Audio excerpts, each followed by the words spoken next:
Hello అండి, అందరికీ నమస్తే. వెల్కమ్ టు మై ఛానల్ మా ఇంటి వంటలు. ఈరోజు మీకు మా ఇంటి వంటల్లో తోటకూరతో ఒక మంచి రెసిపీ చూపించబోతున్నానండి. టేస్ట్ అయితే చాలా అంటే చాలా బాగుంటుందండి. ఒక్కసారి ట్రై చేసి చూసారంటే ఖచ్చితంగా మీకు నచ్చుతుందండి. మీకు కనుక ఈ వీడియో నచ్చితే ప్లీజ్ అండి ఒక లైక్ చేయండి. అలాగే మా ఇంటి వంటల కోసం నా ఛానల్ సబ్స్క్రైబ్ చేసుకోండి. థ్యాంక్ యూ అండి. Thank you for watching. ఇక ప్రాసెస్లోకి వెళ్ళిపోదామండి. ముందుగా పొయ్యి మీద కడాయి పెట్టుకొని అందులో ఒక 2 టేబుల్ స్పూన్ల వరకు ఆయిల్ అనేది వేసుకోవాలండి. ఆయిల్ హీట్ ఎక్కాక ఇప్పుడు ఇందులో ఒక 2 వెల్లుల్లి రెబ్బలు వేస్తున్నానండి. అలాగే ఒక టీ స్పూన్ వరకు జీలకర్ర అనేది వేసుకోవాలి. ఇది కొద్దిగా వేగనివ్వాలండి. స్టవ్ అనేది లో ఫ్లేమ్లో పెట్టుకోవాలండి. లో ఫ్లేమ్లో పెట్టి వేయించుకోవాలి.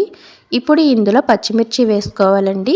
పచ్చిమిర్చి అనేది మీ కారాన్ని బట్టి వేసుకోండి. ఇక్కడ నేనైతే ఒక 10 పచ్చిమిర్చి ముక్కలు అనేది వేస్తున్నానండి. ఈ పచ్చిమిర్చి కూడా మనకి బాగా వేగాలండి.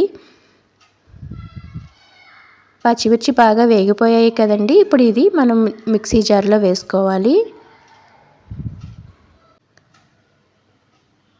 ఇప్పుడు మళ్ళీ ఇదే ఆయిల్లో తోటకూర వేసుకోవాలండి. ఇక్కడ నేను తోటకూర 2 కట్టల వరకు తీసుకున్నానండి. ఇది శుభ్రంగా కడిగి తురిమి పెట్టుకున్నాను. ఇలా తోటకూర వేసుకున్న తర్వాత ఒకసారి మూత పెట్టి ఒక 5 నిమిషాలు మగ్గించామంటే ఈ తోటకూర అంతా కూడా కిందికి దిగిపోతుందండి. అప్పుడు మనకి కలుపుకోవడానికి ఈజీగా ఉంటుంది. ఇలా మనకి కొద్దిగా మగ్గి కిందకి అనేది వస్తుందండి. ఇప్పుడు ఇది ఒకసారి బాగా కలుపుకొని ఇందులో ఒక టీ స్పూన్ వరకు సాల్ట్ అనేది వేసుకోవాలండి. సాల్ట్ వేస్తే మనకి తోటకూరలో ఉన్నంత నీరంతా కూడా కిందకి దిగి ఆ నీటిలో మనకి తోటకూర అనేది బాగా ఉడుకుతుందండి. ఇప్పుడు ఇదంతా కూడా శుభ్రంగా కలుపుకొని మూత పెట్టి లో ఫ్లేమ్లో ఒక 5 నిమిషాల వరకు మగ్గించుకుంటే సరిపోతుందండి. మనకి ఆకుకూర అనేది త్వరగానే మగ్గిపోతుంది కదండి, ఎక్కువ టైం అనేది పట్టదు. మనకి తోటకూర మగ్గిపోయిందండి. ఇప్పుడు ఇందులో టమాటాలు వేసుకోవాలండి. నేను ఇక్కడ ఒక 2 టమాటాలు అనేవి తీసుకున్నానండి. వాటిని చిన్న ముక్కల్లా కట్ చేసి టమాటా ముక్కలు అనేవి వేస్తున్నాను. అలాగే కొద్దిగా చింతపండు అనేది వేస్తున్నానండి. మనం ఎక్కువగా తోటకూరతో వేపుడు పులుసు చేస్తూ ఉంటాం కదండి. అలా కాకుండా ఒకసారి తోటకూరతో ఇలా పచ్చడి చేసి చూడండి. టేస్ట్ అయితే చాలా అంటే చాలా బాగుంటుందండి. ఇప్పుడు ఇందులోనే కొద్దిగా చింతపండు అనేది వేసానండి. ఇప్పుడు ఈ టమాటాలు అనేవి మనకి బాగా మెత్తగా మగ్గాలండి. లో ఫ్లేమ్లో మూత పెట్టి మగ్గించుకున్నామంటే టమాటాలు కూడా త్వరగానే మగ్గిపోతాయండి. చూసారు కదా, టమాటాలు కూడా బాగా మగ్గిపోయాయి కదండి. ఇప్పుడు స్టవ్ అనేది ఆపేసుకోవాలి. ఇప్పుడు ఇది కొద్దిగా చల్లారనివ్వాలండి. చల్లారే వరకు పక్కన పెట్టుకోవాలి. మీకు కనుక మా వీడియో నచ్చినట్లయితే ప్లీజ్ అండి ఒక లైక్ చేయండి. అలాగే మా ఇంటి వంటల కోసం సబ్స్క్రైబ్ చేసుకోండి. ఇప్పుడు ముందుగా మనం పచ్చిమిర్చి వేయించి పెట్టుకున్నాం కదండి, అందులో కొద్దిగా సాల్ట్ అనేది వేసుకొని మిక్సీ పట్టుకోవాలండి. మనం ఆల్రెడీ తోటకూర మగ్గించేటప్పుడు సాల్ట్ వేసుకున్నాం కాబట్టి టేస్ట్ చూసుకొని దాన్ని బట్టి సాల్ట్ అనేది వేసుకోవాలండి.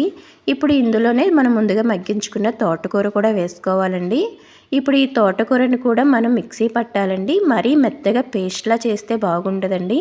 ఒక్కసారి మనం జస్ట్ అలా మిక్సీ పట్టి తిప్పితే సరిపోతుందండి. పచ్చడి అనేది మరీ మెత్తగా రుబ్బుకోకూడదండి. కొంచెం మనకి పచ్చడి కచ్చా పచ్చాగా ఉంటేనే టేస్ట్ అనేది బాగుంటుందండి. ఈ వీడియోలో చూపించిన విధంగా మనకి పచ్చడి అనేది ఉంటే సరిపోతుందండి. ఇప్పుడు మళ్ళీ తాలింపు అనేది పెట్టుకోవాలండి. ఇప్పుడు మళ్ళీ స్టవ్ మీద కడాయి పెట్టుకొని అందులో ఒక టేబుల్ స్పూన్ వరకు ఆయిల్ అనేది వేసుకోవాలండి. ఆయిల్ హీట్ ఎక్కాక ఒక 1/2 టీ స్పూన్ వరకు ఆవాలు, అలాగే ఒక 1/2 టీ స్పూన్ వరకు జీలకర్ర, ఒక 4-5 వెల్లుల్లి రెబ్బలు, ఒక 3-4 ఎండుమిర్చి ముక్కలు వేసుకోవాలండి. అలాగే కొద్దిగా కరివేపాకు అనేది వేసుకోవాలి. వీటన్నిటిని కూడా బాగా వేయించుకోవాలండి. మీరు ఇందులో శనగపప్పు, మినపప్పు వేసుకోవాలనుకుంటే వేసుకోవచ్చండి, అది మీ చాయిస్. నేనైతే ఇక్కడ వేయడం లేదండి. ఇప్పుడు ఇందులో బాగా వేగిపోయింది కదండి. ఇప్పుడు ఇందులో తోటకూర పచ్చడి అనేది వేసుకొని బాగా కలుపుకొని నూనెలో ఒక 2-3 నిమిషాల వరకు మగ్గించుకోవాలండి. ఇలా నూనెలో మగ్గితే టేస్ట్ అనేది బాగుంటుందండి. ఇలా మగ్గిన తర్వాత ఇంకా స్టవ్ అనేది ఆపేసుకోవాలండి. అంతేనండి, చాలా టేస్టీగా ఉండే తోటకూర పచ్చడి రెడీ అయిపోయింది. మీకు కనుక ఈ వీడియో నచ్చితే ప్లీజ్ అండి ఒక లైక్ చేయండి. అలాగే మరిన్ని ఇలాంటి వీడియోస్ కోసం నా ఛానల్ సబ్స్క్రైబ్ చేసుకోండి. థ్యాంక్ యూ అండి.